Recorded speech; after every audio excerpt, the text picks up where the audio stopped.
another episode of Blue Pig Podcast. I'm Chris Walsh. I'm Andy Patton. And today we've got Sensei John O'Neill with us. Hello, good afternoon. Thanks for inviting me. No problem. How you doing, Sensei? All right? Yeah, not too bad at all. Thank you. For anybody that will be watching this, we've just had a training session with Sensei John. So how did you find the dojo? I thought it was a really good session, and everyone trained really hard as well. Good spirit in there. Loads of sweat, which you'd like to see.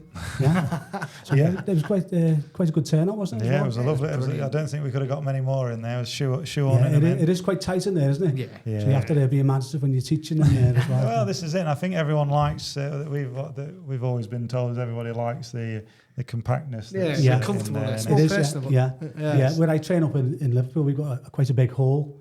So when the students do it up and down, they're doing like 7 or 8 times up and down, where it's a bit tighter in that hole there. It's a couple of times up and down, isn't it, really? Yeah. So it's a bit different. It was good session. And obviously before we go on about your karate history, you recently passed your 4th dan? I did, yes, on a course in July, I think it was, with Sensei Scott Langley and Sensei Simon Bly, and Matt Palin was on the panel. Matt Payne, sorry. Matt Payne, yeah. Matt Payne, so I was on the panel as well, so that was a good day. It had been something that you'd been eyeing up for quite some time. Yeah. Obviously, it was probably literally about the right time when I could have took me 4th dan. I did. Yeah. It was due to take it, so because I think I passed first dan when I was 17, something like that. I don't want to talk about that, but I had about a 20-year gap between gradings, which is quite a long gap to have between gradings. I was likewise. I was about 18 years as a first Q, I think. So it was 16 for me. I So because I was teaching, I thought I'd do a few more gradings as well, really. Yeah. Because I think you have to, don't you, really? Well, it just shows, I guess that's the standard with the students very as much well. So, yeah. Try and be a role model. But it's a personal thing as well, though, I think. Yeah, definitely. You feel like you feel like you put the work, and you should have something to show for it as well, really. You know, something to put the work in for, really. Gives you a bit of a target, doesn't it? What was like your sort of regime leading up to that? Lots of training. I was just training. I trained with a group of people in Liverpool, so we were training regular every week, going through lots of different stuff around the katas and stuff, and the bunkai, which we went through today a little bit. So focused on one particular kata to do on the day, and bunkai for that kata as well, which we looked at today as well. Are you quite good at like sort of self-analysing yourself, do you think, or if you're trying to concentrate on a certain aspect of your grading, maybe if it's kata, do you have someone in mind usual that definitely with? I'd have go-to people that I'd go to if I want to look at anything in particular. So any weaknesses, I'll go to people who are good in that area and fine-tune it with them. I always like to train with people that are better than me as well. I think that pushes you a lot more, really, because you don't get much. It's being honest with yourself as well, I think, isn't it? Where you're like, I'm not the finished article. No, exactly. That's it. I admire that person and think they do it really well. I want to go train with them. Yeah, and we went over to Ireland as well to train with Scott Langley over there as well for a few days prior to the grading as well. Oh, right. So myself and Tony Chin went over there. Oh, no stone unturned then. No, and we stayed there for a few days, but it was like a comedy sketch, the room we were in. It was the smallest room you've ever seen in your life.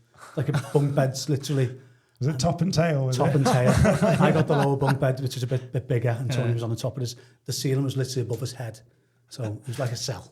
So we were banging our heads in the room as we were moving around. But it was really close to the dojo, so that was really useful. Was there a few Guinnesses sank while you were there? No, there wasn't, to be honest with you. It was all about the training. It was all about the training. We didn't drink or nothing around before the grading, but we missed one of the morning sessions.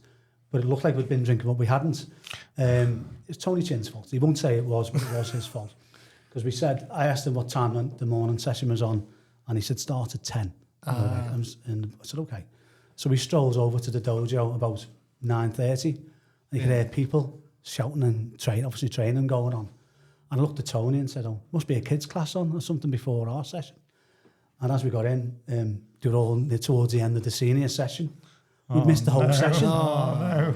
So it didn't look good. That was the first day we were there.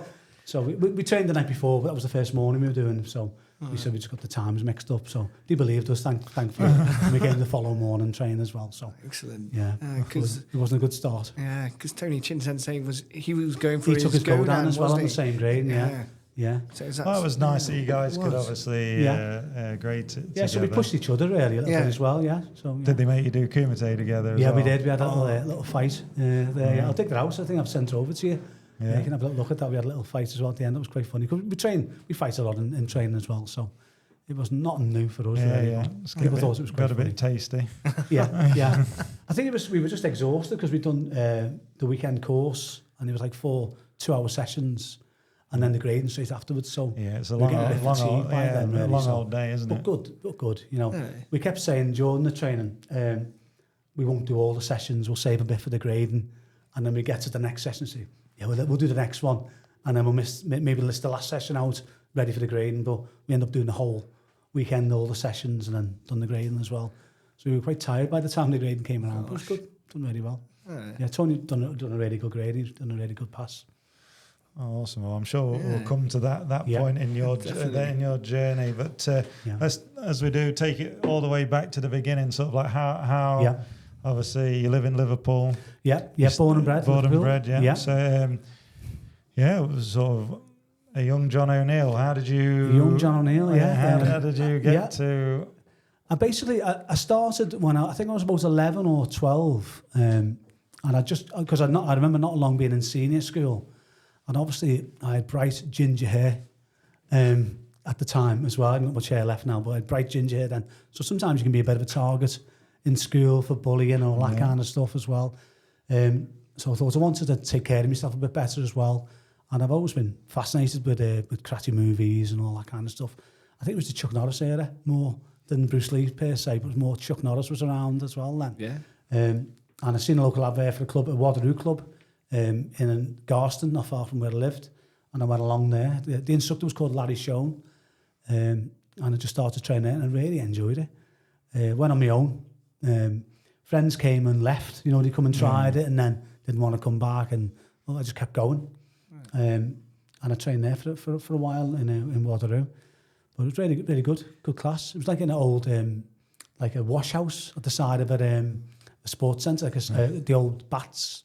So we had like a wash house, similar shape to your dojo, really. Yeah, okay. Similar layout, but yeah, we had a good few sessions there, training there for a few years. And obviously they did, because previously some of the people we've had on the podcast have said, a lot of karate classes, they wouldn't allow kids. Yeah, I was definitely one of the younger ones there. Yeah. I think the majority were adults. Thinking back now, I was definitely one of them, but they let me train. I must have been about 12 years old, really, at the time when I started training there.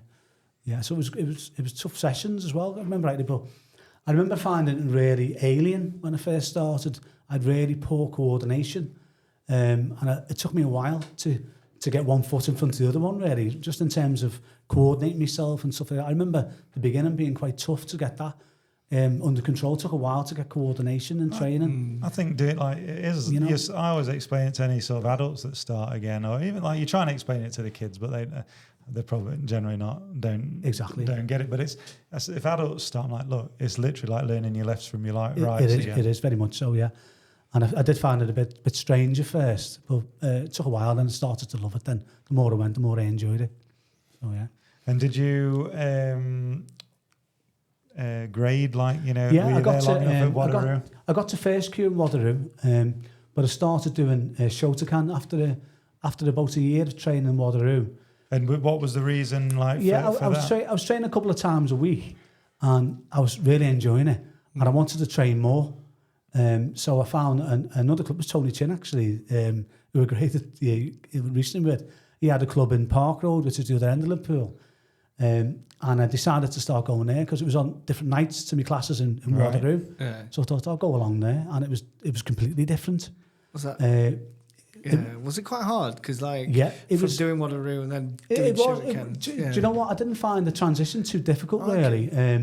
It was different training really. It was different. It was more competition focused in the Shotokan side, where the Wado Ryu was more traditional, the training.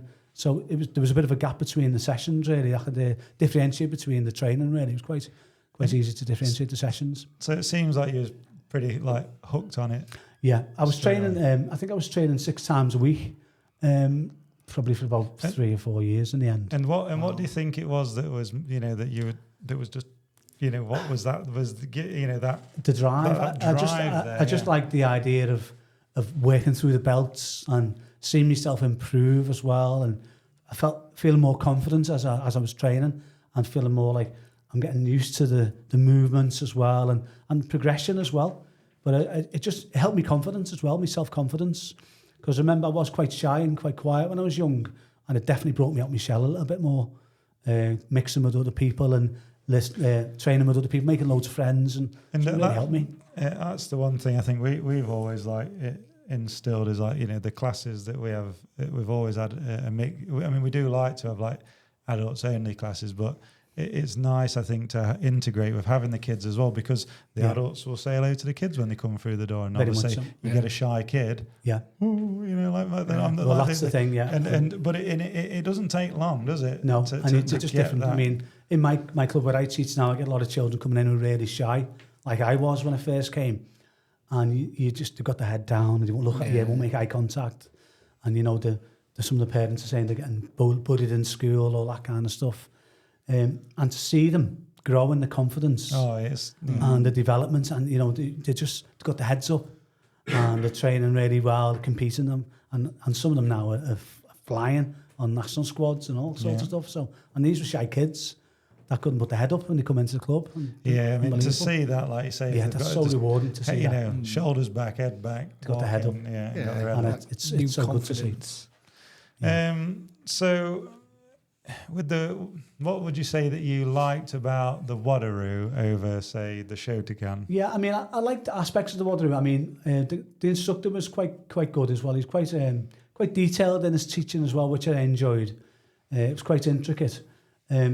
I did prefer Shotokan as a style, if I had to pick between it, because of the longer stances as well. And there was more focus on the competition side of it as well, which I was starting to get into more when I was training in Tony Chin's club.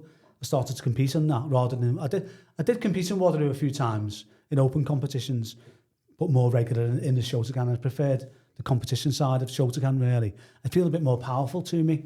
Wado Ryu was a bit shorter stance, obviously it's a bit lighter. And I preferred the longer stances of Shotokan as well. Just it suited my body a little bit more at that time, really, as well. So I started to drift more towards Shotokan, really. And because of some of the people I was training with in Shotokan were more to me, similar ages to me, where with more adults I was training with in the Wado Ryu. So I felt more involved in the Shotokan with kids my own age, really. So what sort of, if you can remember, what sort of age were you when you sort of said, right, I think I'm done with Wado Ryu? Yeah, I think when I started, it was actually when I moved from Tony Chin's club up to Red Triangle to train. Because I started to get a little bit better at the Kumite side of it then. And I was doing quite well against the instructor in Wado Ryu. I remember sparring with the instructor and doing okay against him. And then I was training and winning competitions in St. John's, where I was training with Tony's club and stuff like that.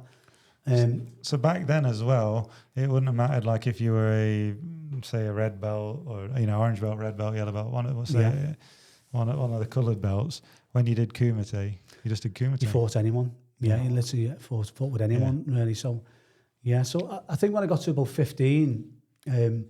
What was the training like then? Because obviously everyone says either the 80s and 90s, and it was quite rough. It was rough. It was quite rough. Yeah, there wasn't. You walking on stomachs and all that kind of stuff. Yeah, I mean, I was showing someone a picture from like our old club that we were a part of. That I even remember still doing that, probably in the 90s sometime. You'd be in sit-up position and you'd run along the line across everybody's stomach. Oh, wow. And that was adults, even kids, wasn't it? Adults onto kids almost, it was a bit crazy at times, really. Because I used to dread it when the health and safety went out the window, to be honest. Are they really going to And you'd have people on your shoulders squatting them for your legs and all that kind of stuff, but you'd have people heavier than you and be trying to squat and all. Oh gosh! Some of the stuff was, when that was going off, obviously, I guess you're just a product of your environment, aren't you? He's like, all right, this is what we're doing then. Exactly, yeah, that's it.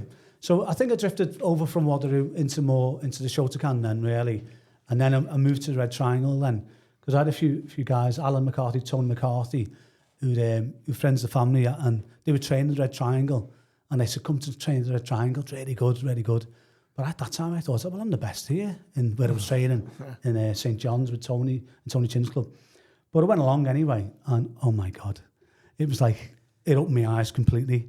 and it was just like a complete shock to the system when I went to train there. So it was just like it was about levels, isn't it? And it was a whole new level again.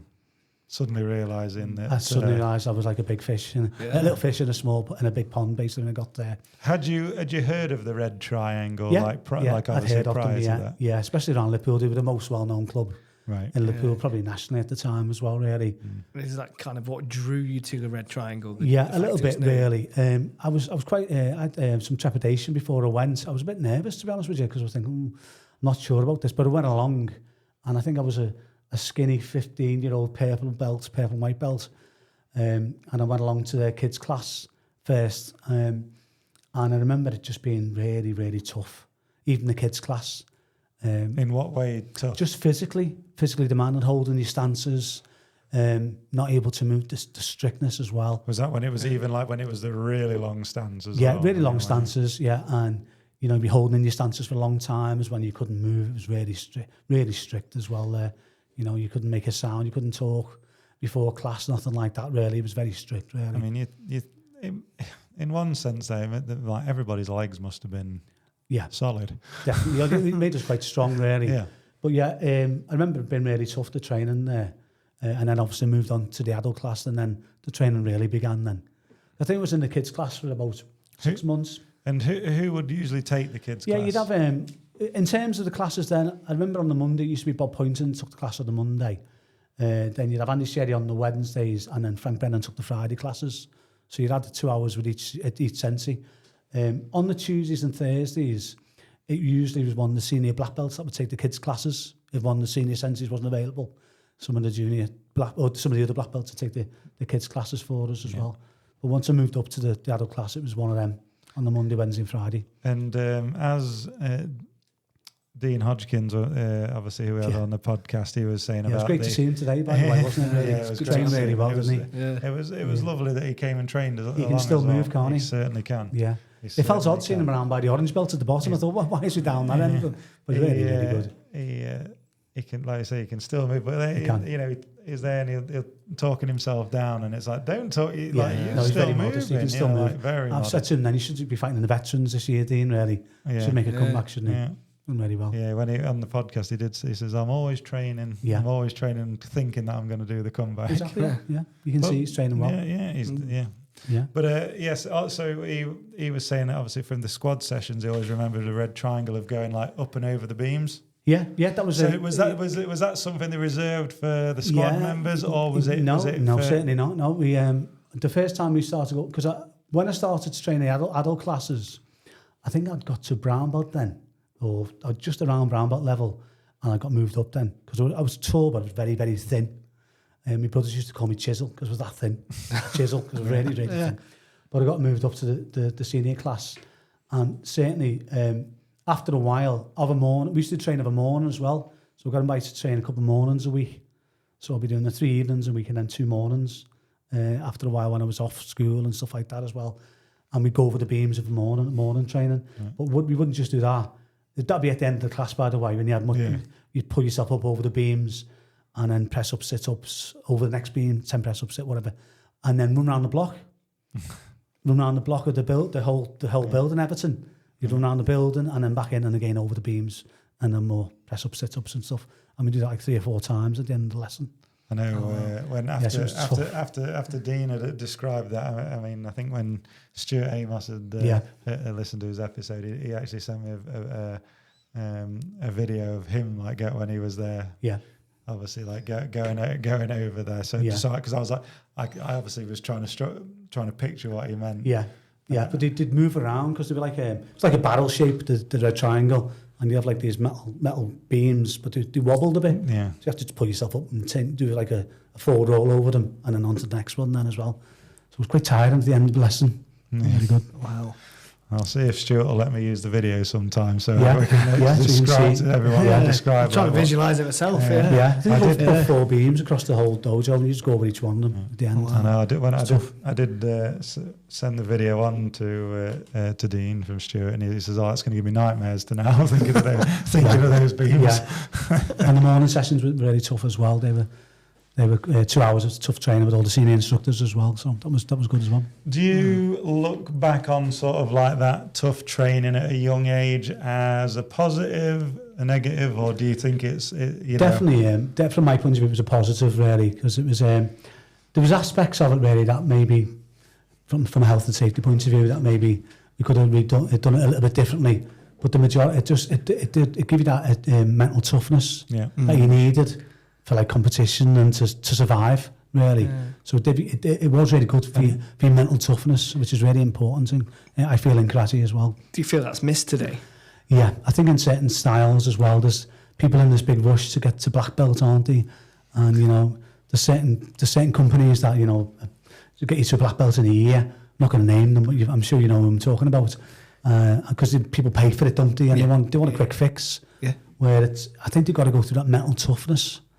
I think that's really important. It's something earned as well. You can't if someone could get that black belt within a year, say, which is ridiculous.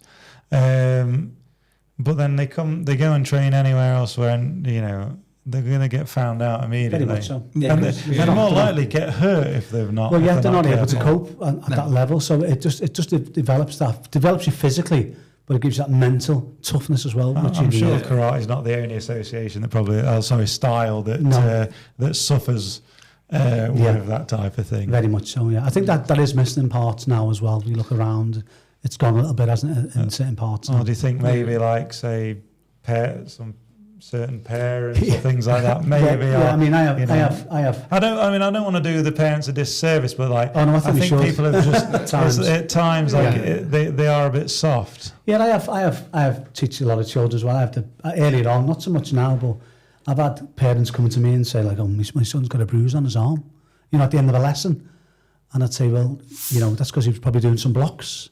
Yeah, but he's got a bruise on his arm or something like that. Like it was something that he shouldn't be getting. But if you're making physical contact with him, you're going to get some bruises on your arms and stuff like that. The local Tiddlywinks clubs down the road. Take him to a dance class if that's what you want. Yeah. He's going to get a couple of bruises. Yeah, it's like, again, I always find, I think that me personally, again, like with either phones and things all like that now, the attention span as well of kids. Exactly.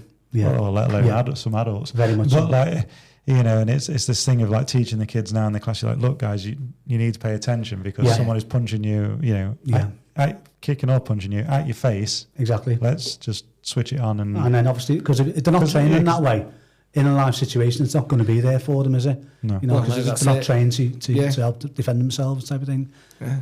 Yeah. So obviously from a competition side as well, I was starting to enjoy competing from about 15. And I don't remember the categories, the 16 to 21 category I was in. So when I joined the Triangle, I got picked to fight in competition for them. And I was in like 16 to 21. Yeah, because it was like... Which is like a horrendous group to be in, if you think about it. 16 to 21 16 to 21s or to 20, something like that it was. And I remember being 16 and thinking, I was fighting 20-year-old men. And that's a big gap. That is a big... It is. I can remember that. And then you'd seen it on the mat again. And how is this fair? It's not. I'd be fighting, I was still like a boy really, and I'd be fighting men, And they wouldn't hold back either back then. No. I mean, I always remember I was fighting in the North of England Championships at 16. I think I joined the Red Triangle, it may have been. I think I joined the Triangle and I was competing for them. And I was fighting a guy, he was international at the time. I won't name him, but I know he was an international fighter, and he was 20 and I was 16. And I think it was a brown belt. I was dead keen. I loved fighting and stuff, but he broke my nose. We had 2 extensions and he broke my nose, but he still won the event. So back in them days, that was excessive contact, you would have thought, but he got the win. Back then, I bet there was still like no mitts. No hand mitts or nothing like that. Gum shield, or was that optional? Yeah, optional, I think it was at the time, yeah. So I still look back and just see it. Yeah, there's no hand mitts, no protection. Yeah, groin guard if you had one, I suppose. But yeah, I remember he broke my nose, and I remember in the night time that my nose was I looked like a different person.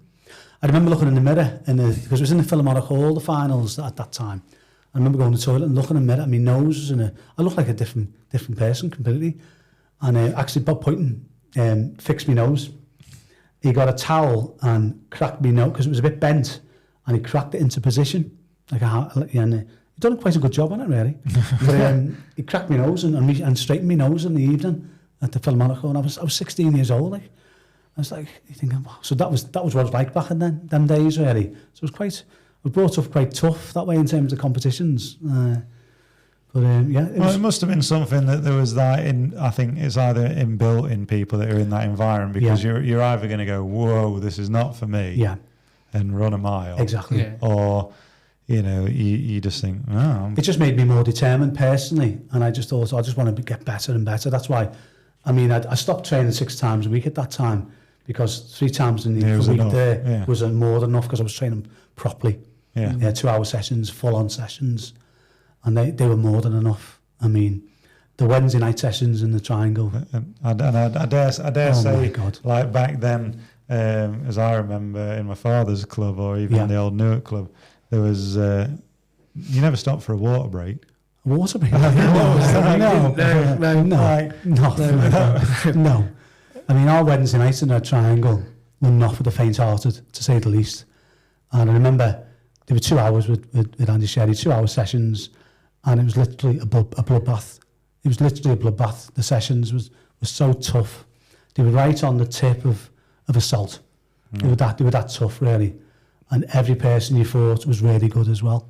There was no taking the rest with anyone. Because when we changed partners, you got someone that was equally as good as the last person. Yeah. And they're all doing the best to try and maim you, basically. Was there anybody, speaking of partners, was there anybody who you loved to like pair up with? I mean, obviously we had all the top guys there. Then you had Frank Brennan training, Jimmy Brennan, Tony Harrison was training regular, Steve Sewell, Lee Williams, Mark Williams, Miles Draper. There was just that many. So there was no weak links, shall we say? Yeah. And lots of visitors who were high caliber as well coming into training as well. So and I just remember people from back then, and so I was certainly going around as a kid and seeing that everybody was different. Now you'll go to some competitions and everyone that's the same style type of thing. Sort of like the same the same sort of way. Yeah, not everybody, but I mean, I just remember going first someone come on the mat, different. They all move different, and it was like Dean had mentioned it as well, like saying that a lot of these top caliber people as well, you wouldn't know if they were left or right. No, that's right. Yeah, I mean, I was comfortable fighting from either side because we were taught that way. So we felt comfortable fighting from either side of the body, and I think that's really important nowadays as well, because obviously if you're limiting yourself, you're just fighting from one side. Yeah. So we fought from both sides on a regular basis. So that definitely helped me, because it made things a bit more less predictable. I think it's something you don't see as much of these days. Or certainly, like the association we were involved with, and obviously now I don't see people fighting like really good the way they did, and the variety as well. You know, you just wasn't sure what was coming at you. It could be anything really. Where now it can be a bit more predictable, really, can't it? People coming in with similar attacks. So take us through, like, what would they sort of, that one of those Wednesday night sessions start like? How did it start? What was it? Yeah, it did start about Monday when you start getting nervous about it, thinking, I've got Wednesday. And then you turn up there, and as you went into a triangle, like had a bit of a tunnel and a car park, and you knew what sort of session you were going to have by whose cars were parked in the car park. That's where it started for me, because as I arrived, I'd see certain cars there and I'd associate them with, okay, he's here or this person's here, and I know it was going to be a tough session then, because then particular people were there, and mostly they were there every week. So in the end you thought you weren't bothered. So that was the first thing. But then it'd be 2 hours and you'd do a lot of paired up work, and like we did a bit today, line changing, just moving around, but a bit more severe. Because you'd be attacking, you'd be doing like various, maybe any Jodan punch, single attack each, and then any kick each, and then either, and then there'd be lineups. We do lineups on a regular basis, and circles. Do you remember circles? You must have done circles. I'm sure. Oh yeah, so one in the middle. One in the middle, and then shout a number. The whole club surrounds you basically, and they all attack you one at a time with any attack, and you've got to work your way around the circle. Funny story about that one, actually. We were doing a Wednesday week, one particular week, particularly tough session, and the Australian team were up for they were up to fight in the international KUGB nationals. You know, where you have like a guest team, and they come to watch the club at the Triangle, and they all, as you go in the Triangle, there's like a bench outside of the window so you can see through and see the class taking place. So the Australian team turns up and we're all sat outside watching all the trackies on, all tanned and looked the part, all enjoying it. And we done a circle. Well, Steve Sewell mentioned earlier on, you won't mind, I did speak to him. He's in the middle of the circle. He was 17 at the time. We'd come up together from the junior class. So he's in the middle. And the instruction was any kick or any two-down punch. So someone punched him in the face and knocked all his teeth out, and all his teeth went over his head, the full row of teeth, right over his head. What? No. Oh, gosh. And some of them got stuck in the guy's hand as well, but they went over his head. But I remember looking, I was in shock, but I remember looking over to the Australian team, and some of them went really pale. They all went a funny colour. Oh, God. The funny part was they were meant to come and train with us the following morning for morning training. So they were just coming, I don't know why they didn't train the night, but they just come and train the next morning. But I don't think they turned up for the morning session the next morning. But it was quite brutal back then. The training was like that, really. Did he ever train again after that? Steve, yeah. Steve, I mean, Steve. So I train with Steve every week now. Still, we train every Friday together. We've trained for like lots and lots of years together. You know, like going for someone at like 17 and having all your teeth knocked out. Yeah. One, I don't know how your parents is. Well, that's right. Yeah. And then. Obviously, it's one of those exactly. things that he went on to have a really successful career. I'm having mine done at the moment because mine have been damaged as well. But yeah, he went on. He can still move, Steve Sewell. There's no doubt about that. There's a few guys. I was talking about it when we recorded a podcast the other night, and a chap's name came up, and I remembered him. And when we were doing some kumite together, he just was like, 1 minute, and then took his teeth out, put him in his gi, and that was it. And I was just like, yeah, that's right, yeah. Right, and then he was telling me, like, again, I don't know, at the national, it was a bit like, the nationals somewhere. It was the norm. Just people losing teeth. Norm, wasn't it? Yeah. You just take your teeth out and put your gum shield in, then whatever's left. Yeah, whatever's left. Yeah, that's it. But I was the same on my grade. I'd stick me palate out, and because it's also a bit of a reverse psychology as well, because you can see people go a little bit panicky, and then you get a little bit of an edge, psychological edge, don't you? A little bit sometimes. You think, that was the case. Yeah, Matt Price said to us that once, like the way he was being so full on, you know, because when you saw his kumite, he already like there's like the psychological edge, definitely already getting up onto the onto the mat. It's really important, the psychological side of it as well, really, rather than just the physical side of it. So you've got to be prepared to step up onto the mat, haven't you? And mix it. Yeah, definitely. Well, just the nerves it takes, like, just to get on the mat in the first place. Yeah. Kata or kumite, really. Yeah, exactly. Yeah, but I mean, I remember I used to get really frustrated when I was younger with because I love to win. I had a really competitive around sport. I still am today. Even playing like table tennis with kids and the family, I have to try and beat them. And my wife goes, it's just a game, but I have to try. I'm very competitive in terms of sports, and that's always been in me. I look at it. I'm really competitive. Yeah. I just think you're testing yourself all the time. Definitely. The kids are going to try and beat you. Yeah. But when I was young, it wasn't a good look. I remember being about 14, 15, and I'm embarrassed to say, after I lost, I threw my gum shield on the floor and storm off, and I'm thinking, but if I see that now with my children in my club, I'd be having words with them. But for me, it was just the way I was handling. It was the wrong way to handle things. Yeah. Just struggling with that emotion. It just couldn't cope with the emotion of getting beat. It's the defeat, isn't it? It was the defeat of it, and I used to get really, really frustrated. But that, when I moved to Triangle, that helped me. It matured me as well. About how to be gracious. About being gracious when you win and when you lose, and understanding about being, it's good about being a good sport as well, isn't it? Win, lose or draw. But that's what winds me up. What personally I don't like about a lot of competition nowadays is all this like whooping and hollering and celebrating and shouting at the referee. It's dreadful. I don't like that at all. It isn't the martial art what we do. No, that's right, and I don't like that at all. But I knew I was like that for a little bit, only for a very short period of time, and I was very young. But I soon grew out of it. I mean, and I just didn't like that about myself at all the time. We try and keep any of the students like like in Czech that do that. Oh, very much. Well, I won't put anyone forward for if they're like that. I'll work on them still first to get them ready, so they understand about the etiquette of it all, and that's really important. So when did you sort of like did the triangle? I was going to say when did you first success, but I know did the triangle used to do like an inter competition? Yeah, we had a few inter-club competitions. We used to have an inter-club with Picton, which is Jimmy Brennan's club. They'd come along as well, and we'd have a team match against them. And I think I competed we had 3 or 4 that I competed in, because he stopped them after a while.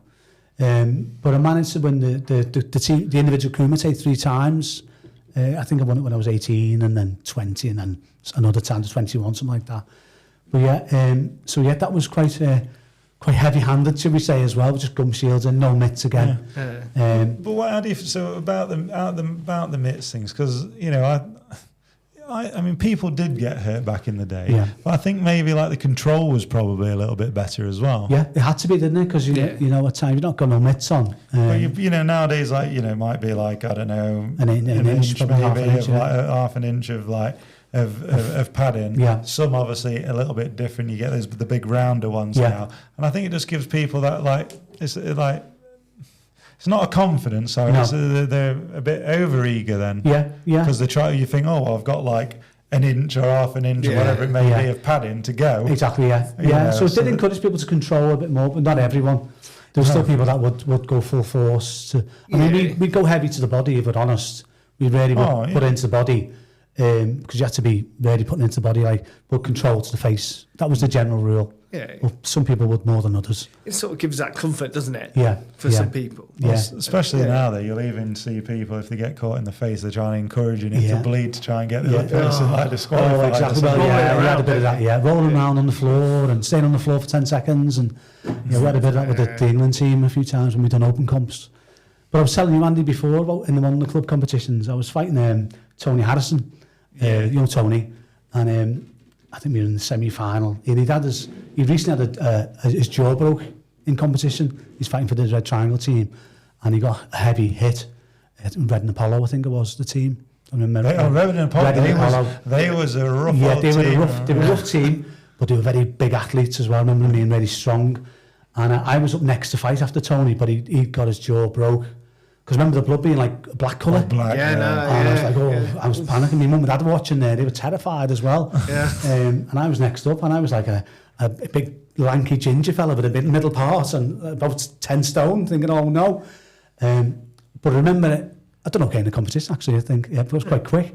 But in the inter-club a few months later, Tony's jaw was just healing, but he was competing again. I don't know why. It shouldn't have been really. But I remember him saying to me, because I was fighting him in the semi-final, watch me face, because I've just recovered. So I said, okay, no problem, I'll just go to the body if you want. He went, yeah, just between me and him. And as soon as we started, he went bang and punched me right in the face. Right. But I thought the rule applied to both of us, Tony, but obviously not. So then I got stuck into him then. Fair enough. But we'll laugh about it now. Yeah. And then I fought Steve Sewell, another one as well, in the inter-club as well. And Steve could move. He was really, really good. He had really good movement.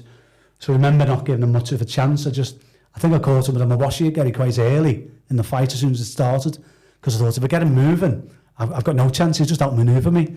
So I thought, right, I'm going to go straight for him. And I mawashied him, but he moved into me.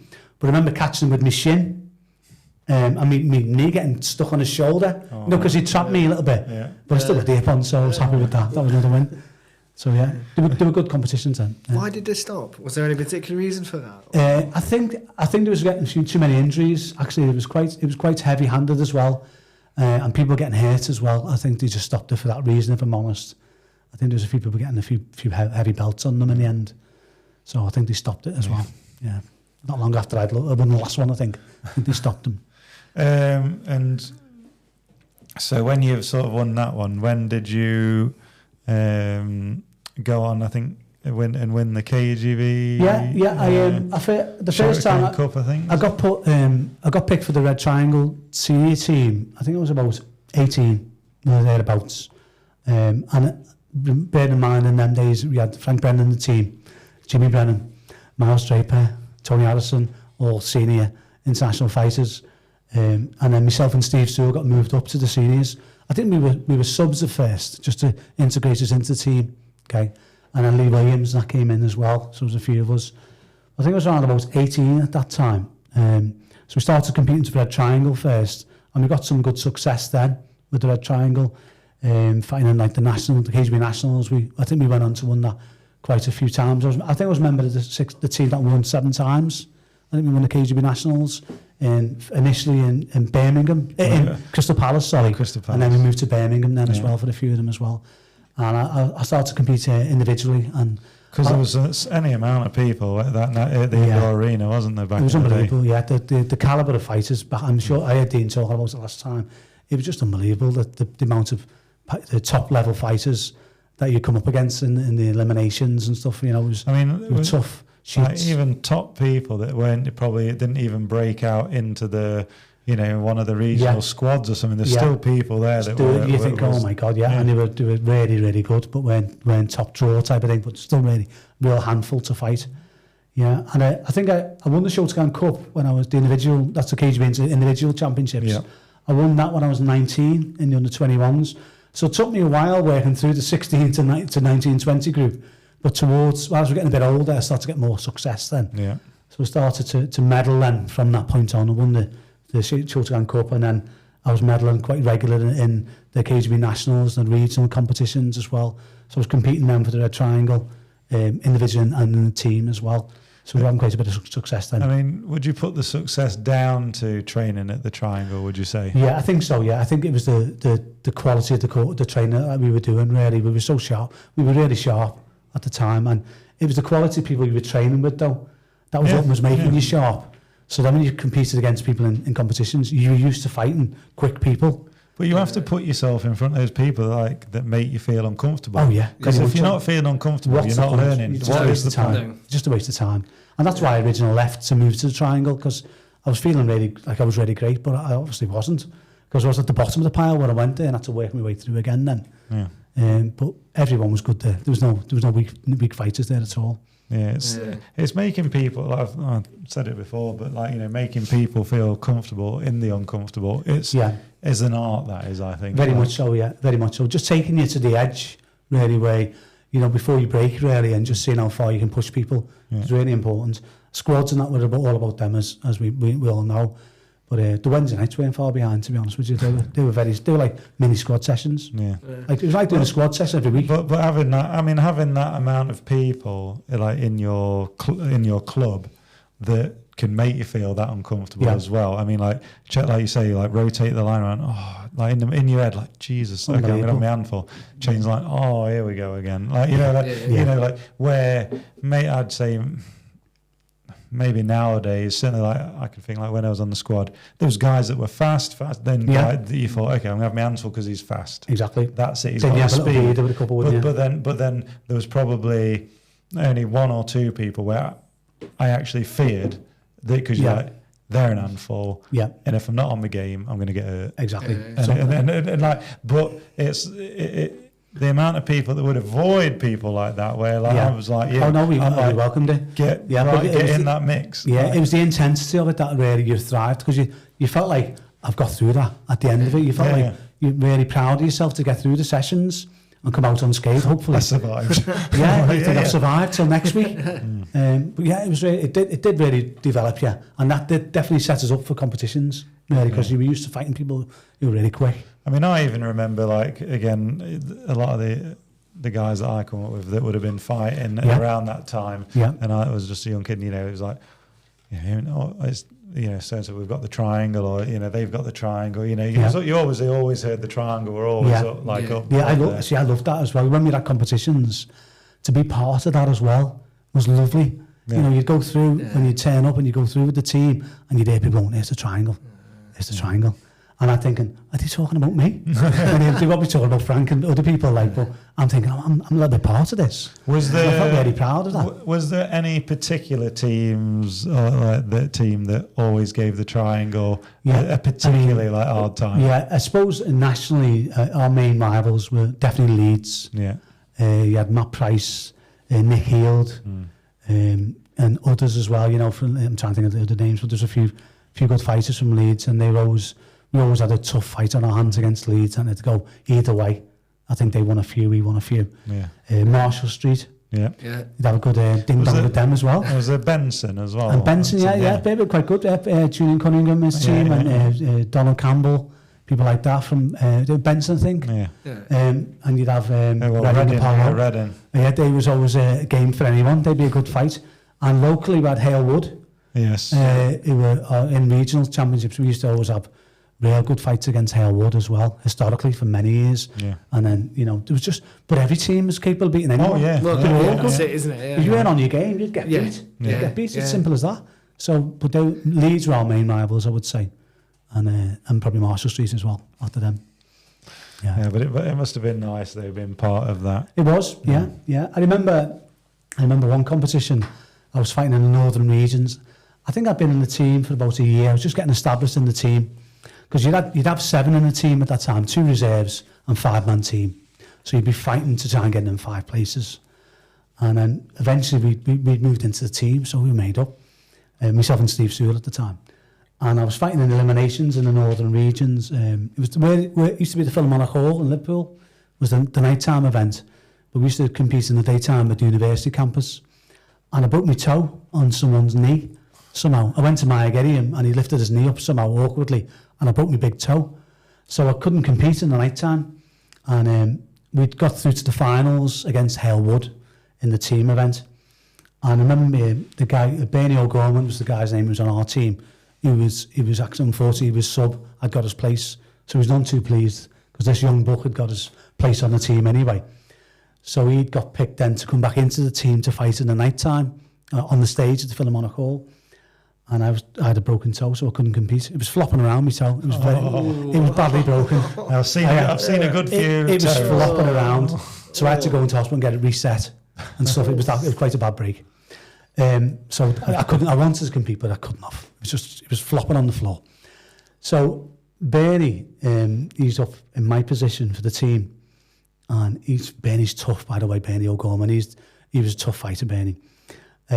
And he's fighting another tough fighter called Alan Lomax, who's from Hale Wood. Do you know Alan at all?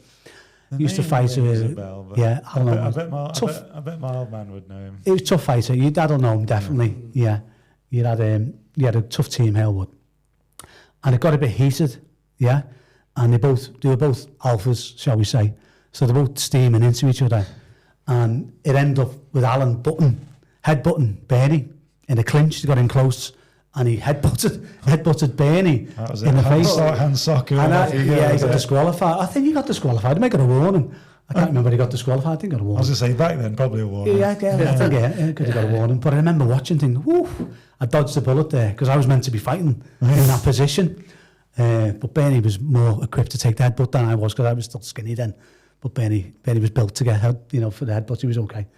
But that was what it was like in them days. It was really tough, So obviously having the success with with competition, when did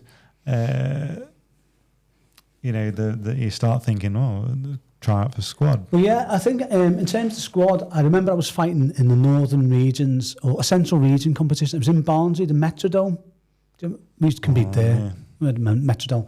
We were fighting there. I always remember the central ones. I think it was either been at Chesterfield. Yeah, sorry, it might have been Chesterfield, but I don't know if it was the northern or or the central. Yeah. But I was fighting. I was about 18, something like that, fighting under 21s again, under 20s, and I fought a guy called Andy Roberts. That name rings a bell. Ian Roberts is his older brother. Andy, God rest his soul, passed away now. But I was fighting Andy in the semi-finals and individuals of the Northern Regions. He had fantastic timing. He was a squad member as well. And he beat me in the semi-final, actually. But it was a close fight. And then he beat Steve Sewell in the final. So we both done okay. But on the strength of that, we got asked to attend the junior squad, England squad session, to come to the next junior squad. So we're thinking, this is a fantastic thing. We're going to go to the squad. We're going to be picked for the England squad here. Little did we know what we were letting ourselves in for. Mm-hmm. So we've been selected to go to the next junior squad. Funny how Dean said that as well. Yeah, we've been asked to, and lucky enough, I didn't have to travel far because the sessions were at the Red Triangle where I trained. Yeah. And so I was really lucky because people travel travelling, like Dean told you, you'd be travelling for miles, for hours to get there. I was 20 minutes away. So I was really, really lucky for us. So we turned up for the junior squad session, and we got asked to attend that then, which was like another level again. And you'd had people like Matt Price, Nick Heald, Julian Cunningham, Jed Littler, Lee Williams, Steve Sewell, all Steve Rooney, all top fighters from around the country basically. And some of the seniors used to turn up to train as well. I remember once we started doing them, I'd done a couple of sessions. They were really tough. They really pushed you, and they took you to your limits. Lineups over the bars, over the beams, threes, circles, fighting, like 3.5 hours, and you'd have like a 5-minute drink break in the middle, and people's feet were torn apart. You know, when you get the blisters. We had a few. I can't name them, but we had a few people that wouldn't come out the changing rooms after the break, and there'd be in tears in the changing room because it was that ferocious, and they'd have to go bring them out, and they couldn't do it. They just weren't built for it mentally. That's why, because we were used to training like that, we were okay. We got through it, but there were some people that didn't train the way we trained, and they got found out quite early. I did hear. And there was a few people like that. I did hear a little story there as well of people turned up to squad training that certain individuals didn't like or didn't really think that, I don't know, just took a dislike to them. They'd sort of give the guys the nod to... there was a bit of that, if I'm honest, as well. But yeah, that happened a bit. I wouldn't say you'd get a nod, but you'd know if certain characters there that were training and they weren't putting it all into it that they should have been, you'd push them a bit. You'd give them a little bit of a reminder. You'd encourage them a little bit more. To bring it out, and they'd see they had it. So you put them under pressure a little bit, and some of them could cope with it, and a lot of them couldn't. But as well, it's like you're one of those sessions where you've got to be on your game, or you're going to get hurt. Completely. And you had to be fit. Yeah. If you weren't fit, if you hadn't trained on that build up to them squad sessions, you were in trouble. Because if you started gassing when you were in them sessions, you run out of energy. You'd be cannon fodder for people. You really had to be fit. But I done that. We used to do it, I think it was every month, the junior squads. I think so. It was every month or every 2 months. But as I said, some of the seniors used to turn up. So Frank would be training as well. Jimmy maybe as well, Gary Harford. But I remember looking around, I was on the warm-up. And I always remember one session, I was having a stretch on the warm-up to begin the class, looking around thinking, I'll be okay here. I was with good people, don't get me wrong, but I thought, I'll survive here, I'll be okay. And then in the triangle, the stairs really squeaky and loud, and you just heard bang, bang, bang up the stairs. And I just seen Ronnie Christopher looking through the window with his baggie, he'd turn up 10 minutes later, and I go, oh my God, or Alvin Hall, or George Best, and they'd turn up and you think, oh my God. And then you knew then it was going to be an even worse session because they'd come to join you. I remember being in threes a couple of times. What was it about, say, was it for the Ronnie just made you? You'd think, oh my God, why have I turned up here? What am I doing here? But then I remember being in threes a couple of times, and I was in a way where one referees and two fight. Yes. So in the middle, if you lose, you stay in. Yes. Yeah. And I was with Frank Brennan and Ronnie Christopher in threes. I always remember that, thinking, oh my God, what do we do here? So I just had to go. And I think I got battered by both of them. But I had to go. Again, but I'm sure they would have respected that as well. I'd like to think that they respect you for that. But they were at a different level again at that time, so I was just learning all the time and developing. I mean, obviously, Ronnie being from Birmingham, and we were obviously from Newark or Grantham, and I mean, that would be always my memory, seeing Ronnie. Yeah, he was phenomenal. He was phenomenal. Yeah, dude. He was standout. He was really good. Yeah. It's again just that left or right side. It's so funny. It wasn't until Dean said it, but it was that thing of that. I remember as a kid watching fan thinking he could hit you from any angle, he had any side, telescopic legs, where you think he won't reach me from here, and he would. He'd just rotate him and he'd just open his body up and he'd catch you with something. You think, how did he get me from there? He'd be miles away. But he was like George Best. Because he's the big, tall like myself. George could use his reach as well. Yeah, he's really, really good. Yeah, I fought George a few times in competitions as well. semi-finals, got to with him. It got beat by half a point by him. Touch and go. Really close, but he beat me. In Shotokan Cup, I think I remember getting beat in the semi-finals by him.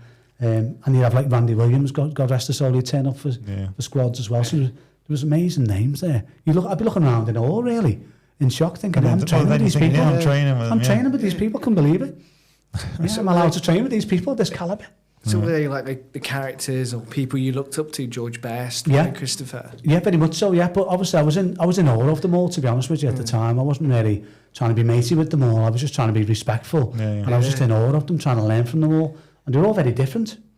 They'd all have different skills and different, skill sets. So, but it was just the unpredictability. But that's what I mean about that ability, though, because you could be against someone like Ronnie thinking, oh my God, I'm going to get it from anywhere. Same with Frank. Frank was unbelievable as well. Unbelievable. And, obviously you've got like that rangy distance and legs and arms with George. So again, like trying to practice getting underneath somebody. And then you'd be getting swept under here by Elwyn. And yeah. So just unbelievable, just all unbelievable fighters, every one of them. Speaking of Elwyn, though, because he is like one of my all-time favourites.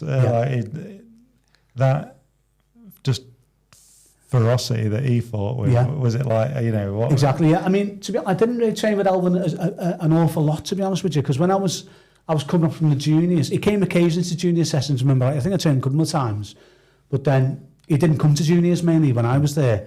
He was on the senior squad, obviously, and then when I moved up to seniors, he wasn't on it, thank God. I think he'd stopped then. So I didn't see much of Elwyn on seniors, thank God. Because there's like a new era coming through then, like myself and Matt Price and Steve Sewell, Lee Williams, people I mentioned before. But I remember when I got moved up to senior squad, I got to train with Sensei Enoeda. I was going to come to that. I was going to say, like, did you, obviously, did you train with Sensei like on squad and stuff like that? When we moved up to seniors, Sensei Enoeda used to do the sessions. So that was again, I was like, oh my God, I'm training with Sensei Enoeda. So once I got over that shock, them sessions were really tough as well. They were slightly different. What was it?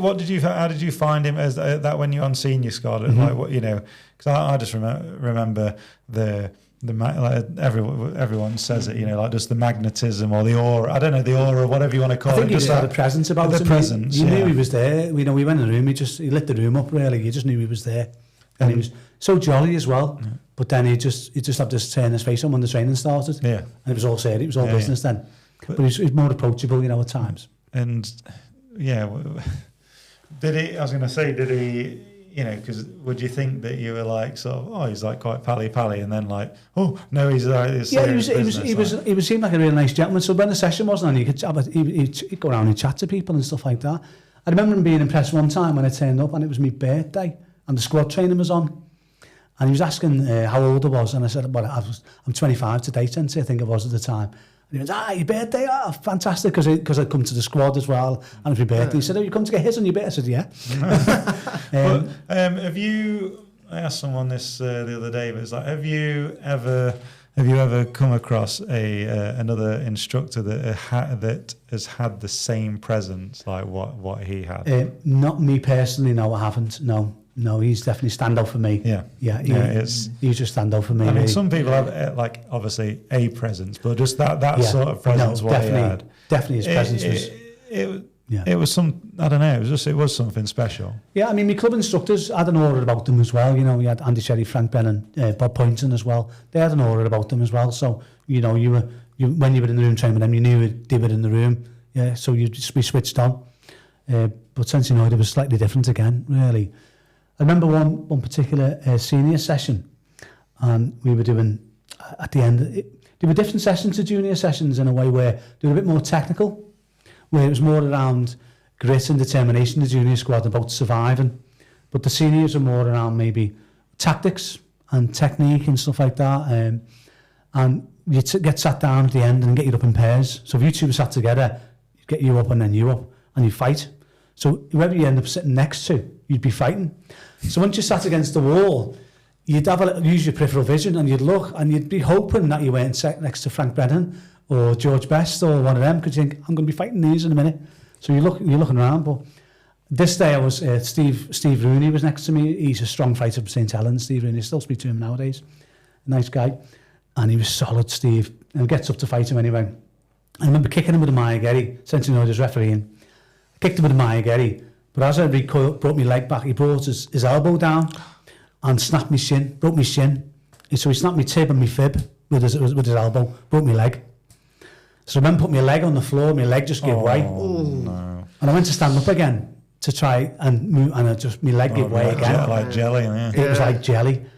And and I had to step over, obviously, because the problem was I'd bought my first house. Do you feel like that was obviously done that on purpose? No, it was a complete accident.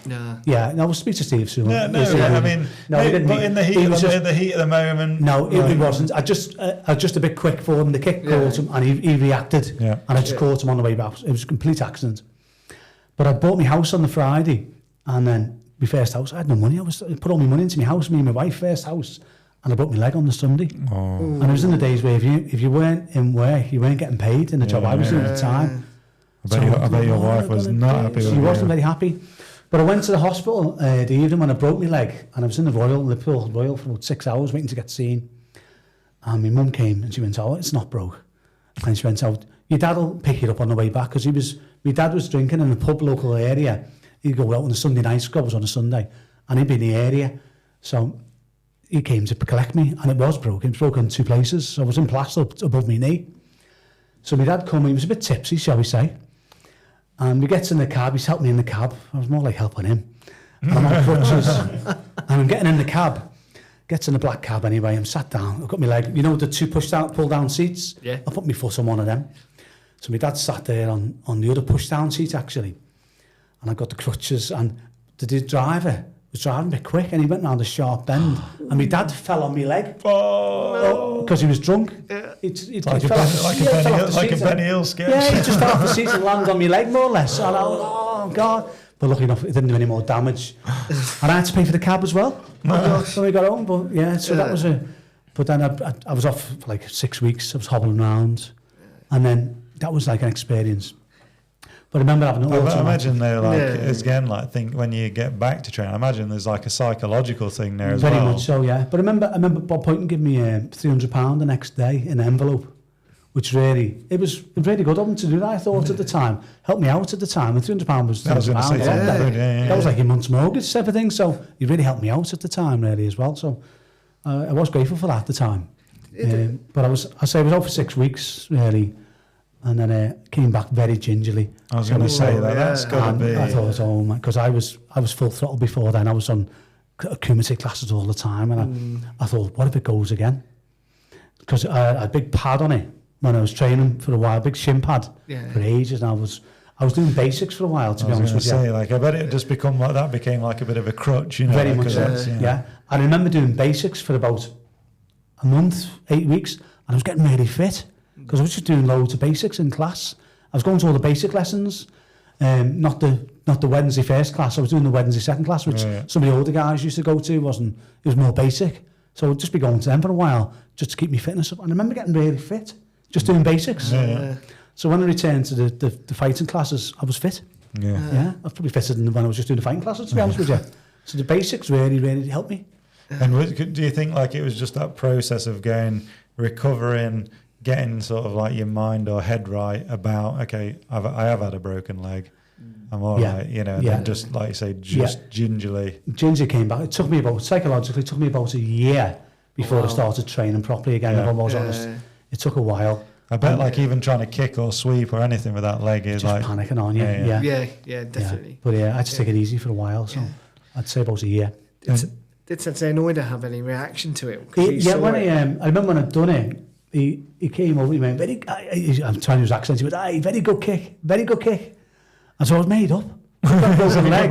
But I was more interested in saying thanks for the good kick. I thought, it would big me up. Thanks very much. But I'd slapped my leg off. But he said it was a good kick, so I was happy with that. And did you have, did you have an all right relationship with Sensei Enoeda? Yeah, very much so, I think we got on quite well, really. But I'd only seen him at squads and stuff like that and competitions. But later on, I was asked to do some demonstrations with him as well later on in my career, in his career as well. I'd done a sort of a demonstration with him in Japan. At the Budokan, we'd done a demo there.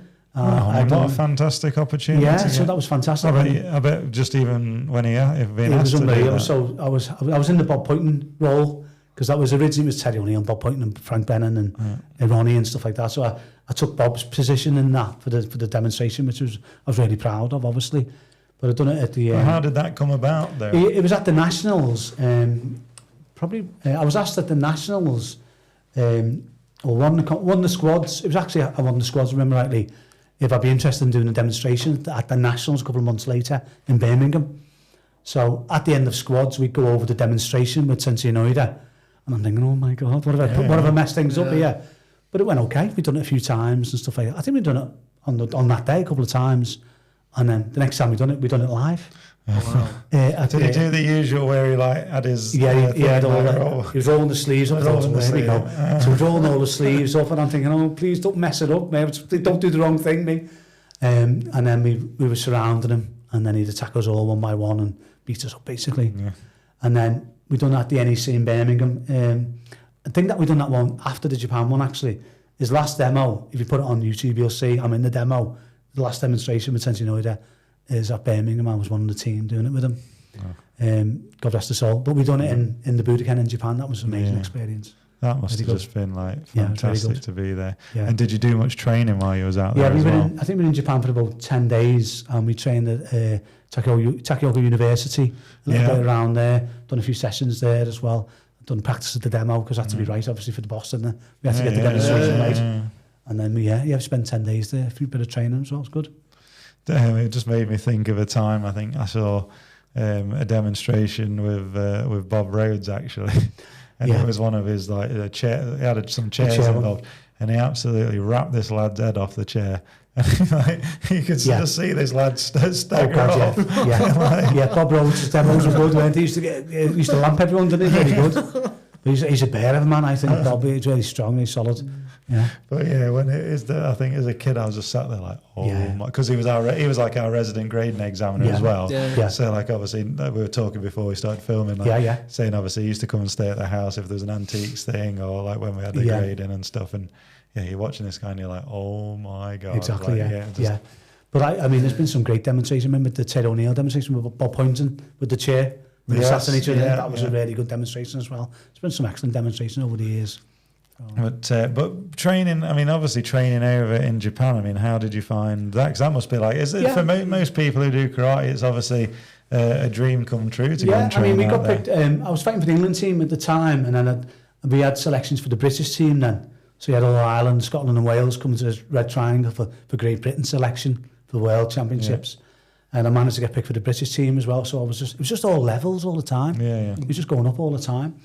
And then we went to Japan. I remember Andy Sherry rang me up and said, I'm going to take you to Japan to fight in the World Championship. I remember being made up, obviously. But I'd had a belt in the mouth before that, I think, on the Wednesday class the week before. And I'd been hit in the head quite heavily and concussed the week before by a guy called Gary Disley. When you heard of Gary Disley? He's a tough lad from the pool. He used to train in Harewood and he joined the Triangle. And he gave me a belt in the mouth. In training, so it was an accident again, but I was concussed. But I remember I got picked for the Worlds the week after that, so it cheered me up a little bit.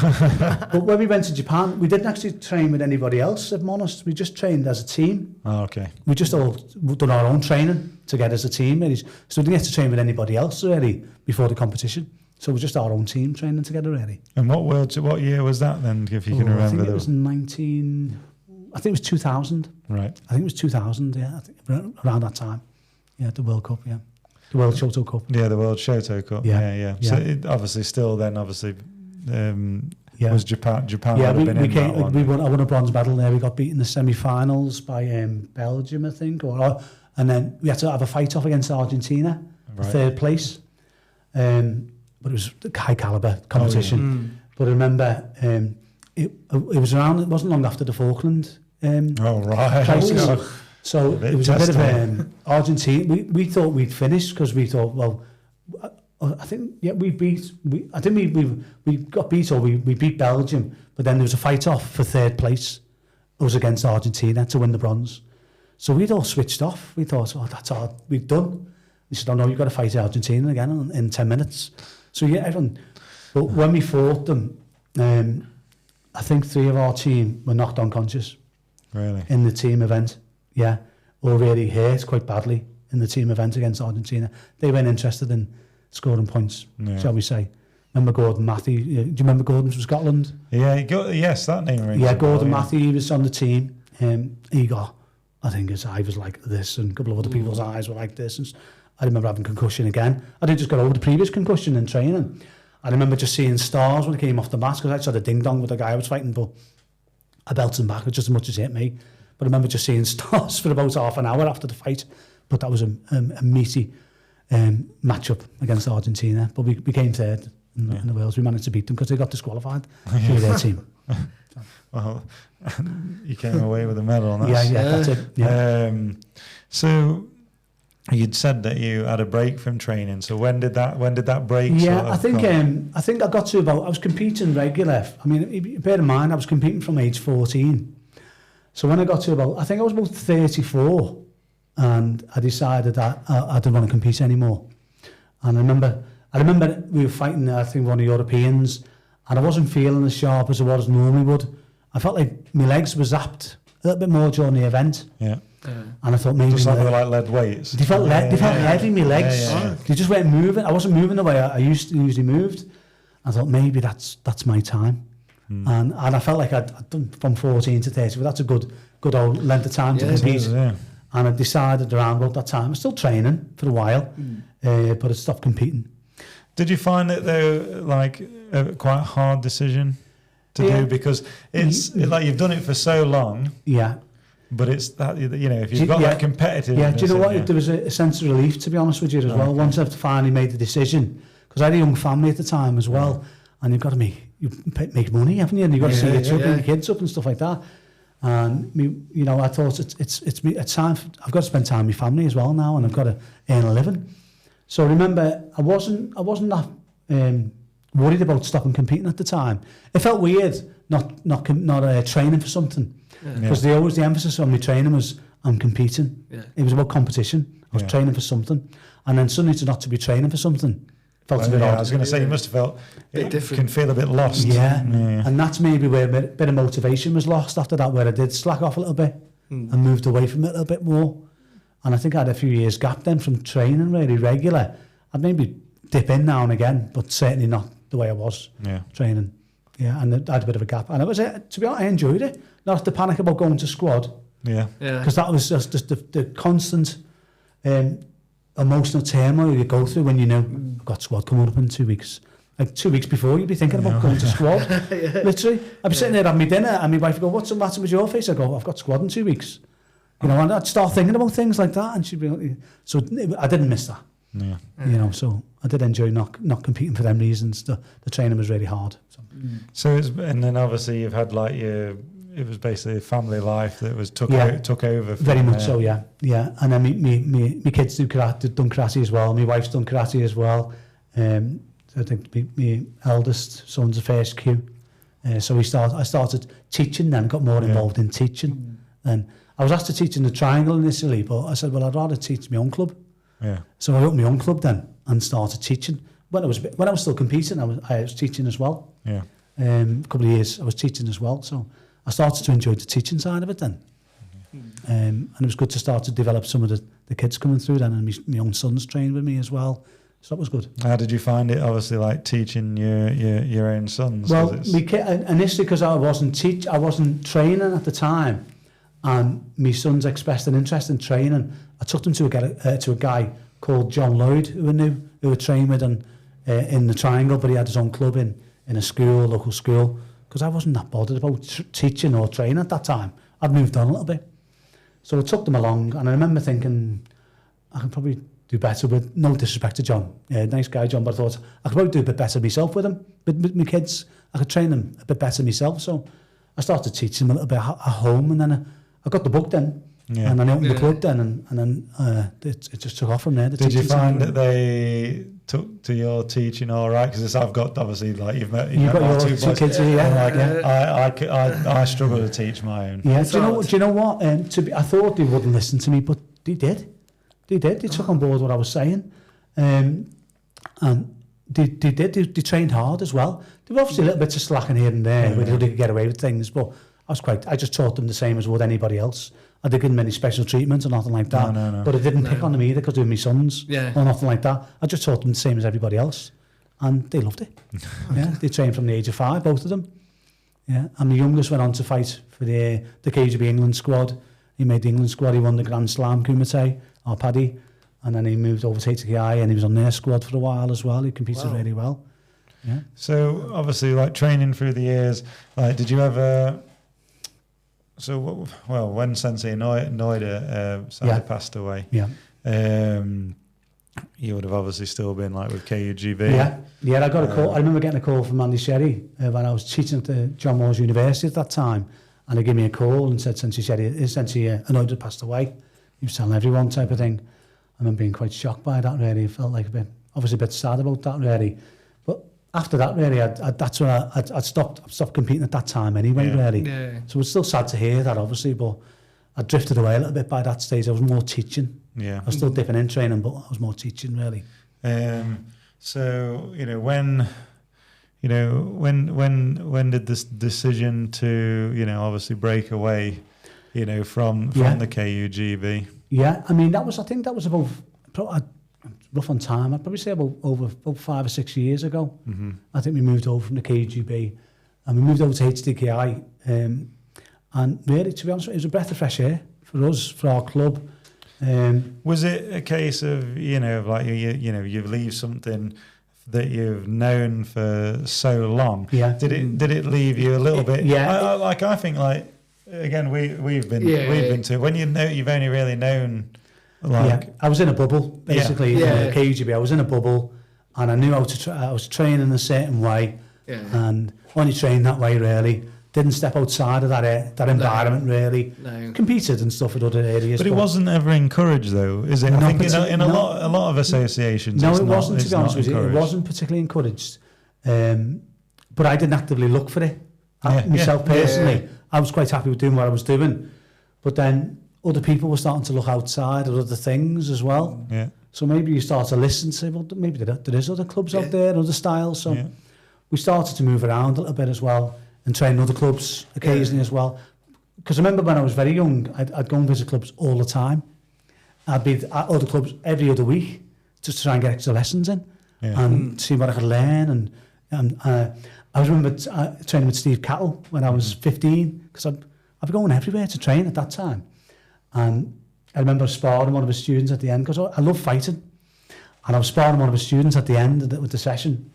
And he said, "You're pretty good, son, but I'll put a hole in you." I always remember Steve Cattle said that to me, and I thought he would as well. Yeah, he was really solid, but he was a nice guy. But so I used to train regular. Yeah. But then once I joined the Triangle, I just stuck with the Triangle really and trained there mainly.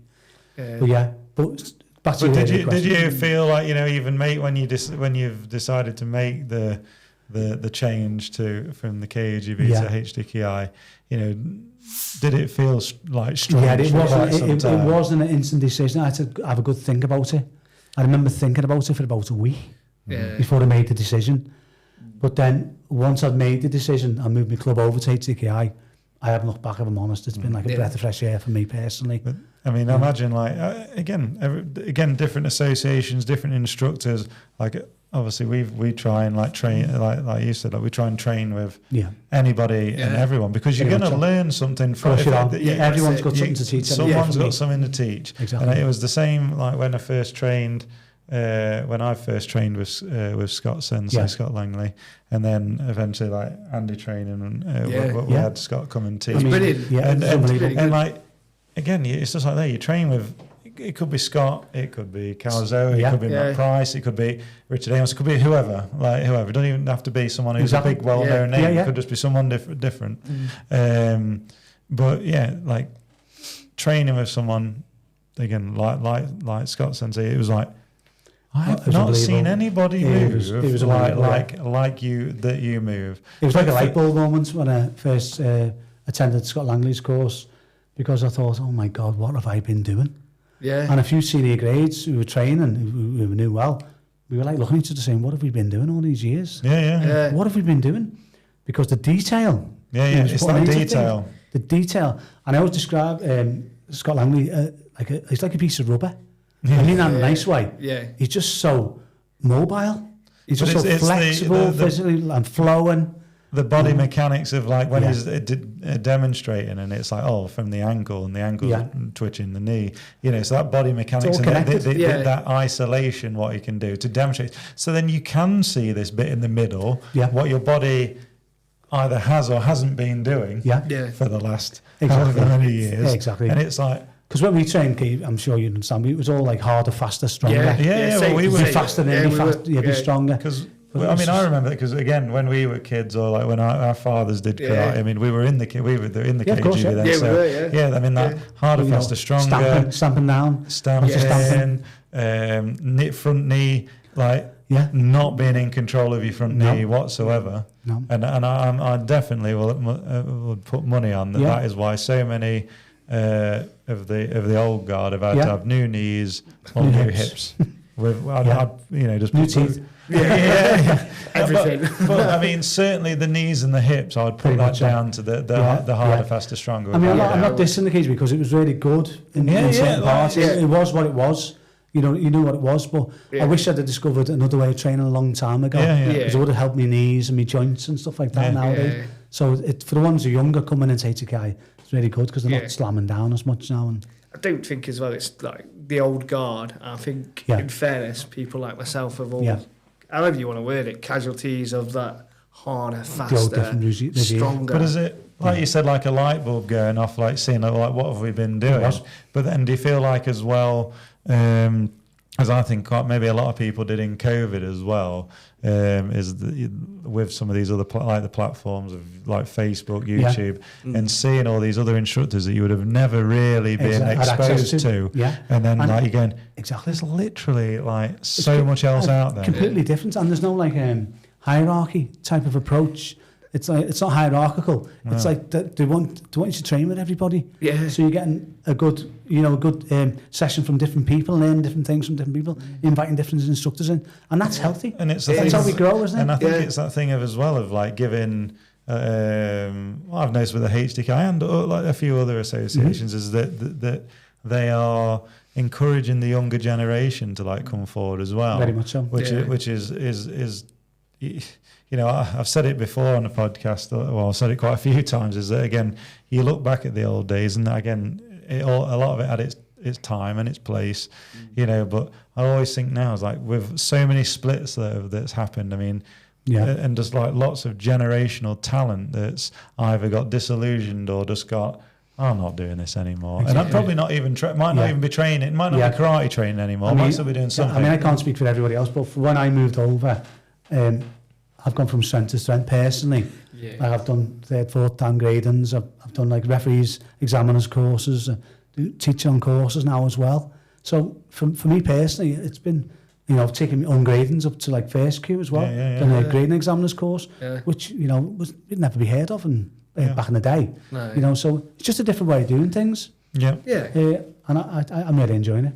No, and that's the main thing, but it's, again, I think looking over this last week or so, online, and you're seeing all like these political fallings out with different governing bodies and things like that, and you're like, it's exhausting. It is because it's just it's the art that ends up suffering in the end. And also the for the students as well. They're the ones that suffer in the end, isn't it? I mean, we always have Karate Without Borders, barriers for us. It's about go and train wherever you want. There's no pressure. No hierarchical approaches, just train whatever you want. I know, and then bring what you've learned back to your club. And pass it on. And this is because, like Scott says, like everybody's stealing bits from each other. They're all on YouTube or looking at stuff. Everyone does. So that you're welcome to steal any of my stuff and try it out and train and see if it works. But everybody needs to be inspired. Everyone goes through like peaks and troughs of like, I'm not loving it. I'm not loving teaching at the minute. And then something will just float your boat, and you're like, exactly, that's something that just fire up again, won't it? It was like in your session today. I mean, that front leg sweep we're doing, I was like, I've never been swept like that. And I've done plenty of sweeping, and it was just it's just one of those. Well, I'll take that. That's fine. That's what it's about. Just learning. Learn from everyone else. That's what it's all about. So yeah, I mean, like onwards and upwards. Then since joining the HDKI, you know, not looking back. No. You know, what does the future hold? Do you think for yourself, like with the HDKI or like with your club and things? Yeah, I mean, obviously, since we got involved in the squad side of HDKI, which was in its infancy at the time, they were just developing a national squad and regional squads. So I got kids involved in that side of things as well. I was part of it a bit myself as well, so I joined that. I mean, I wasn't competing. I was going to mention that before. I stopped competing at 34, but then when I joined the HDKI, I put all my children in the national championships, and they were terrified. Some of them were quite scared to compete. It was the first time they competed in different organisations and stuff like that as well. And I said, I don't know why I said it still now, but I said, if you compete, I'll compete. And you know, when you say something, you think, why have you said that? Yeah. And I was 52. Go on, John. And 52, and I put about 15 kids in the competition, a couple of adults, mainly kids, and they kept saying, "You're competing as well, Sensei, aren't you?" As well, I said, "Yeah." I'm thinking, "Oh my God, why have I said that?" And I went on holiday. Again, leading from the front. Well, yeah, I'd forgot about it, to be honest with you. I went on holiday with my wife Paula. We had a nice week in Greece, so we were drinking lots of beer and eating as you do on your holidays. So enjoy it. I'd forgot about it. And then the competition was coming on a few weeks after my return from my holiday, and then I thought, oh my God, I put my name down for this competition. So we get to the competition, all the kids were really excited. We took a bus down, bus full of kids and students, and then I competed in the veterans in the event, and I managed to win the event at the veterans Kumite. But do you know when you've got that little voice in your head when you compete? Well, I had a little voice in my head saying, "What are you doing here?" Yeah. When people are throwing punches and kicks at you, I was thinking, oh my God, what am I doing here? And there was added pressure because all my students were around the mat watching, saying, "Oh, yeah, Sensei's fighting now as well." Yeah. So no pressure. So I returned to competition by accident, basically. I wasn't going to compete, but I went back in just because my students were doing it and I wanted to be a good role model. No, I think it's good. It was. And it could have gone the other way, really. Could have got beaten up, but I done okay. No, I think it's good. It's like leading from the front. It's a bit like Sean. He's a bit like that, isn't he? Like he's always been a role model to the kids that way. I think that's really important. And leading from there. Definitely. Also a bad influence trying to get other people out of retirement. And that's not letting people retire. Exactly, yeah. But then I got picked to go to fight in Dundee then, the World Championships a year after for the HDKI, and in the UKF World Championships, and I came third in that, in the veterans. Yeah. I was gutted not to win, but it wasn't to be.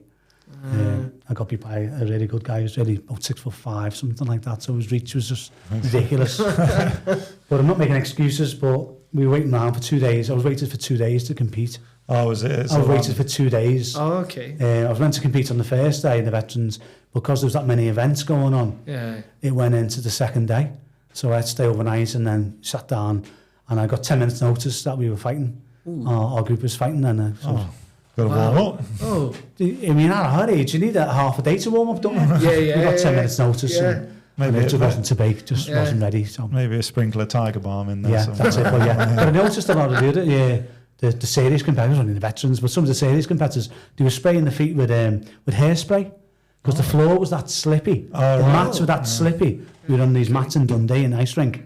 We were on mats, but they were really slippy. And I remember sliding round. I mean, obviously my opponent's the same. He's having the same problems, but a lot of them were spraying the feet with hairspray, which gives you a bit of grip on the floor. Didn't find out till afterwards. So. But yeah, so I thought after that, I'm definitely not competing again now. That's me done. But and what with your job, you do you work in the NHS, right? I do, yeah. I mean, my job, I'm a personal safety coordinator type of thing, so I work in mental health services. So I work with people, I work with doctors and nurses, basically, people who go on face-to-face with people with mental health problems and secure hospitals and that kind of stuff. So I train the staff in like de-escalation, personal safety around environments and physical as well. So we do like breakaway training with them, and if someone grabs you, how to get out of them holds, and restraint training sometimes as well, seclusion training, all that sort of stuff. So I'm involved in all that. I guess you must meet a fair few interesting characters along the way. Yeah, that's just the staff as well, yeah. We certainly do, yeah. We've had some high-profile characters that I can't talk about, but we work with lots of people. And do you sort of like some of the approach that you was doing today in the class? Is that like the sort of approach you would take, or is it? Yeah, I mean, I try and have a quite a relaxed teaching style, which it works for me. And I'll do like I'll try and involve people. Like I'll just say like talk me through the process, what I've just shown you, and I'll get people involved that way as well. Yeah. So I like two-way conversations with people when I'm teaching as well. I like it to be nice and relaxed. And loads of smiles as well when we're training is always useful.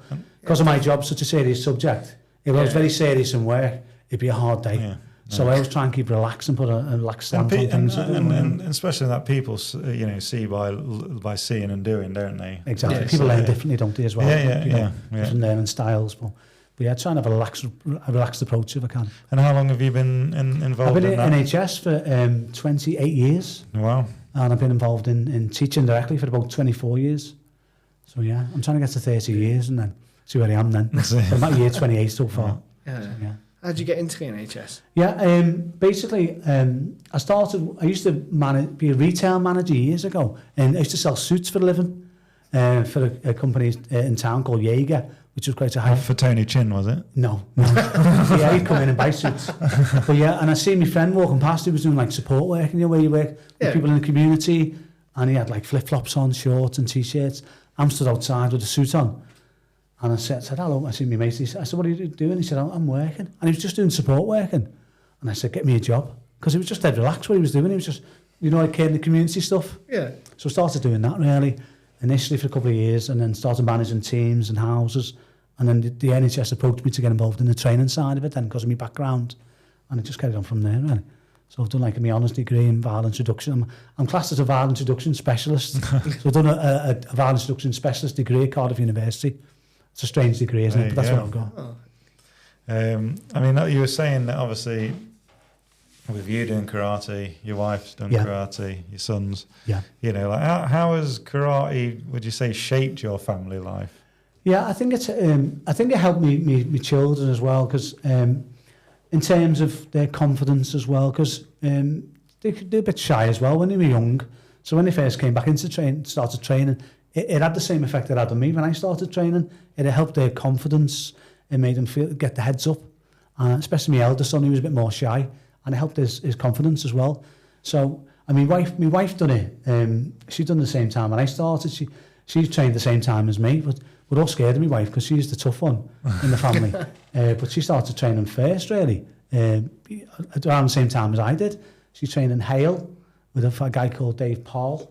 But he had a few good students. I used to come and train there as well. It was some of his students had Chris Beckles and Dave Craden, who were part of the KUGB squad as well at the time. And they were similar to George Best, who were really mobile and tall and quick, and they trained on the squads as well. So I used to go and train there with them. But yeah, it's really moulded us, the family. I always say the family that kicks together sticks together. So it's helped us, Yeah. And my eldest son doesn't train now, but and my wife doesn't, but Patrick still does. He comes and teaches with me still as well. Yeah. So yeah, we're still involved. So well, it's good that you've got one of these sons is still doing it. Yeah. What sort of advice would you give to anyone thinking of like starting karate nowadays? Well, I think my club. I'm going to plug my club. It's called Ask Egbert Shotokan Karate, which I teach in Liverpool. We've got loads of kids training there now. I've got kids coming in with autism, with ADHD. Behavioural problems as well, and we welcome them. We welcome them all to the club as well. I have Chris Donnelly helping me teach as well, Sensei Chris Donnelly. Chris Donnelly. The name rings. Yeah, she teaches with me as well. We have Patrick teaching as well, so we have all of us teaching. And really, it's just inclusive. Everyone's invited, and we just break the classes up as we need to as well.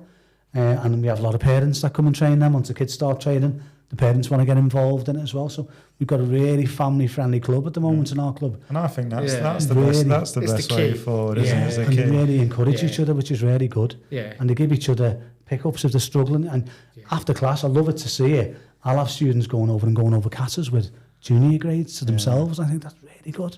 It's really good to see. Do you all go to the pub together? Yeah, we have little nights out. We'll have a little...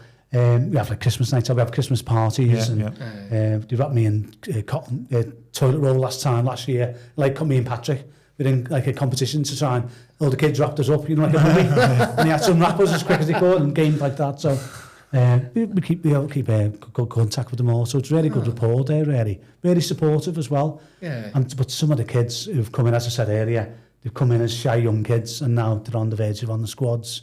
I've got Jack Lyons, one of our lads who's on the junior squad now. He fought in Dublin recently. He's 16. He's just getting quicker every time I see him. He's trained from 5 with me. Obviously, our Patrick as well. I've got Joe Byrne. He's just on the squad now. I've got a few kids coming through now, really good. So it's really developing really well. So and the other kids are seeing them doing really well, and it's encouraging them as well. Yeah. So, I mean, that's one of the things, isn't it? Is just seeing that development in kids, especially once you've put your competition, your competition bit to the side and concentrate on being an instructor. Very much so. I mean, did you find becoming an instructor, was it an easy thing, or did you find it like? At first, because I was quite young when I started teaching initially, because I was still competing then when I first opened my first club. I feel I'm more relaxed teaching now, I'm more experienced now as well. And you're not just an instructor, you're a friend. You're a confidant. You're a counsellor, I have people contacting me for all sorts of things, not outside of karate. Like if the kids are having problems in school, and to get them references to get into other schools and all that kind of stuff. And so I'm doing all sorts of other stuff rather than just teaching. So it's quite holistic what we're doing really. But what if you could boil it down to anything or something, like, what does karate mean to you? Karate it's quite a big question, that, isn't it? Karate mean to me, it's about being interactive with other people as well. It's about being there, being in the present as well. Making friends is a big part as well. I like happy karate. I mean, even on the class before, I done people laughing and joking. I'm not used to that from my old days. It was all very, very stern and very intense, and you weren't allowed to speak. So I love that side of it, where people can be a bit more relaxed about it as well. I don't mean being sloppy, because still train hard, but looking like they're enjoying it, rather than it's like a slog for people. If it becomes a slog for people, they shouldn't train. If you're starting to regret going or not wanting to go, then just don't go. Because you've got to be motivated to go as well, haven't you? Because that spreads that. If people aren't motivated, and it spreads, doesn't it? And other kids pick up on that as well. So it's about being interactive with other people. A big part of the karate for me as well, about interacting and development and learning and progressing, moving on, trying to improve yourself all the time. It's about trying to develop yourself physically and mentally, and having that mental toughness as well when you need it. And it helps you in other parts of your life as well.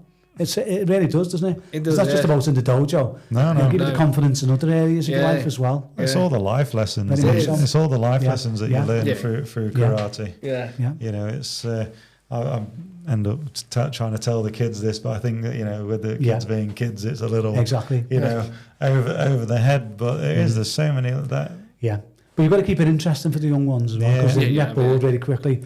So I was mixed karate with like games and that kind of stuff. You'd have to have that in your class as well. I know you used to do a lot of exercises and stuff like that, and that's really important, isn't it? Because otherwise we're at risk of losing a lot of people in the future to other sports and other martial arts. So it's about making sure they're keeping it interesting as well, and practical as well. But I'm going to hand you over to Andy, who's got his usual quick questions, Sensei. So okay. So, Sensei, I'm ready whenever you are. Okay, Andy, I'm ready. Go on. So, your favourite technique to use in Kumite? I'd probably say back in the day, I did catch quite a few people with Chudama Washigiri. I'd feint a high guard to lift that person's guard up slightly to create that gap, and I'd come in underneath with the Chudama Washi, and then a Joran punch to follow for the Ippon usually. So I caught quite a lot of people. If you speak to people that have competed against me and you ask them, they'd probably say the same thing. That's what I probably caught them with, because that was my favourite technique. That was my go-to technique. Yeah, but it's changed now as I'm training now. I like other stuff like sweeps and that now as well. So I look like other stuff now as well. Excellent. I'd say Chudama Washi. Favourite kata to perform? Chinte, actually, funny enough, because I've been working on Chinte for a while for my grading, and I just find it quite interesting as well, because it seems quite light, but it's not. It's got quite a lot of detail to it as well. it's not such a power kata, it's a light kata, isn't it, Chinte? Yeah. I like Sochin as well, because I'm more of a solid kata. But I'm not as tall as you, Chris, but sometimes it's difficult to get into low stances. Yeah. So when like Tony Chin does Sochin next to me, it looks great. But I look a bit clumsy because I'm bigger. Do you know what I mean? So sometimes you build, sometimes it's what your kata suits to your body frame, really, isn't it? But Chinte at the moment, Andy, I'd say. Definitely feel sorry for us tall guys, by the way, as well. Exactly, yeah, that's it. Favourite kata for bunkai? Probably Chinte again. I would say we went over that today as well, because brilliant. That there's lots of movements in it that you wouldn't think really, and it's quite a dangerous bunkai in Chinte, isn't it? Than what you thought. Oh yeah, it's like a nice kata, and then all of a sudden it's like this bunkai. It gets really violent, doesn't it? Really quickly. Very different. Yeah, definitely. But I find it quite interesting. But bunkai is something I need to still develop myself, because it's not something I've done in my past organisation. I'd already used it in KUGB. We didn't do much bunkai, really. So it's something that it's still evolving with me as I'm training. I want to learn more and more, really. So that's why I'm going to travel around and learn from other people. Best male competitor. Now that could be from any era, present, past, future. Yeah. I'd have to say Ronnie Christopher. In terms of Kumite, he was my favourite person to watch. I mean, when he was on the mat competing, everyone was on the mat watching, weren't he? And I just found him explosive and such a nice guy off the mat as well, gentleman. But once he went onto the mat, and it's just because you weren't sure what he was going to do. I mean, there's lots of top competitors, but for me personally, he was my favourite competitor to watch. Yeah. Best female competitor. Same rules apply. Yeah. Probably I'd say Christine Donnelly, only because I trained with her. I've trained with her for a long time, Christine, and she's only quite small, Christine, but she's very tenacious. She beats us all up in training on a weekly basis now, and just her determination as well. So she just goes forward. You want to see her do lineups. She doesn't do the lineup. She'll run through the line, hitting everyone. So it's quite funny to watch, really. So she's just so tenacious. I'd have to say, she's my favourite competitor. If you could pick a 5-man or 5-person Kumite team, who would it be? Okay, I'll probably go for Frank Brennan, Alfie Lewis. He'd be my second. If you haven't heard of Alfie Lewis, he's a top martial artist from Liverpool, and he's on the circuits for many, many years. And if you look at some footage on him, I mean, he's like lightning, and he still teaches now. So he'd be my number 2. Aidan Trimble, he'd be number 3. It's difficult then, isn't it? Number 4. I'd probably go for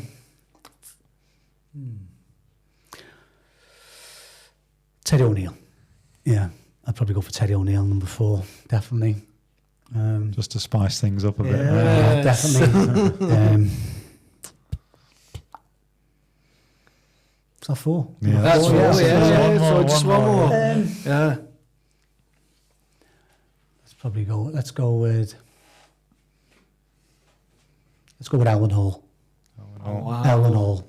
Yeah, it's quite a team. That's a bit of a good team. That's a good team. That's in no particular order, by the way. Anyone number 1, because it doesn't matter. I wouldn't want to be fighting them 5. No, not would I. No.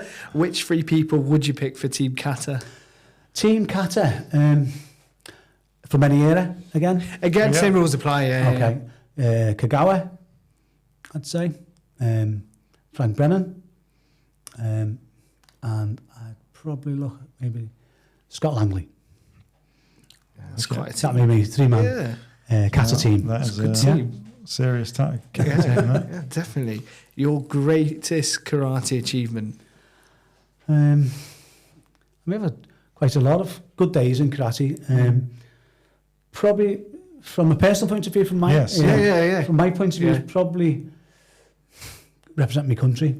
Whenever I got a chance to fight for England and Great Britain, I was just very proud and very patriotic that way, in a nice way. Yeah. But I love representing my country.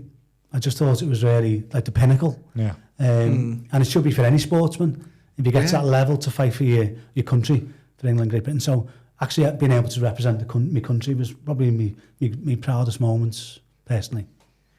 Has there been, rather the instructor who has had the lasting effect on you, most lasting effect on you? Yeah, there's been quite a few over the years, obviously. I'd probably say Sensei Enoeda in terms of his presence, really. just the aura of the man, being around him. Yeah. It was just amazing to be able to get taught by him at times as well. So probably I'd probably say Sensei Enoeda is a standout one for me. Okay, and final question: favourite karate moment from your karate journey? Oh God, if there's any. Yeah, it's probably being able to fighting in Japan, the Budokan, being part of the Sensei Enoeda's demonstration team and the Budokan as well. So just being on that stage as well. Although we didn't get a gold, we won a bronze, but it was being in the British team and being able on that stage, fighting at them sort of levels. So fighting on the world stage in Japan, it was an amazing experience as well. Yeah, so I'd probably say that. Excellent. Well, this has been brilliant. Thank you. Thank you ever so much for coming on the Thanks podcast. very much for having me. Enjoyed it. No worries at all. And thank you. Thank you. No worries. Fantastic. Thank you.